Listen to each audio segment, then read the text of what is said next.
एक कस्बे में एक विधवा अंधी औरत रहती थी। उसका एक बेटा था जिसके पालन पोषण की सारी जिम्मेदारी उसके कंधों पर थी। वह अपने बेटे को पढ़ा लिखा कर एक बहुत बड़ा आदमी बनाना चाहती थी, इसलिए उसने उसका दाखिला कस्बे के सबसे अच्छे स्कूल में किया। वह दिन रात मेहनत करती ताकि बेटे की स्कूल फीस दे सके। लड़के के स्कूल के बच्चे उसकी माँ के बारे में जानते थे। वे सब उसे अंधी का बेटा कहकर चिढ़ाते थे। लड़का इससे बहुत परेशान था। उसे अपनी माँ पर शर्म आने लगी थी।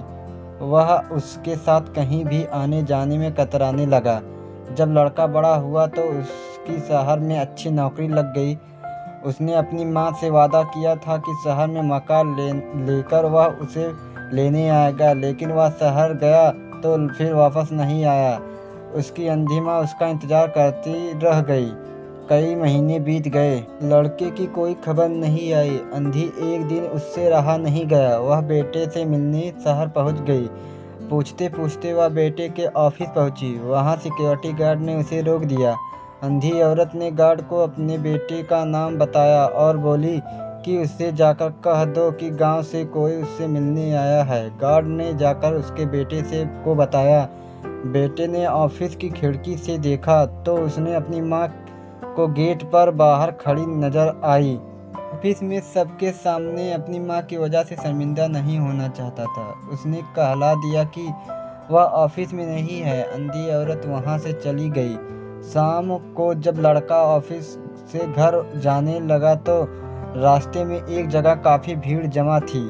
वह अपनी गाड़ी रोककर भीड़ के पास पहुंचा तो बीच सड़क पर अपनी माँ को मरा पाया।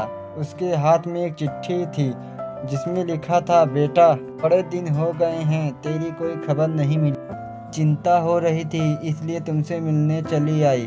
तू तो अब बड़ा आदमी बन गया है। तुमसे मिलना अब शायद मेरे गरीब के किस्मत में नहीं, लेकिन मैं बहुत खुश हूँ तेरे लिए। तूने अपना ही नहीं मेरा सपना भी पूरा किया है। मलाल है कि तेरी तरक्की नहीं देख सकती। काश बचपन में तेरी आंखों में सरिया ना घुसा होता।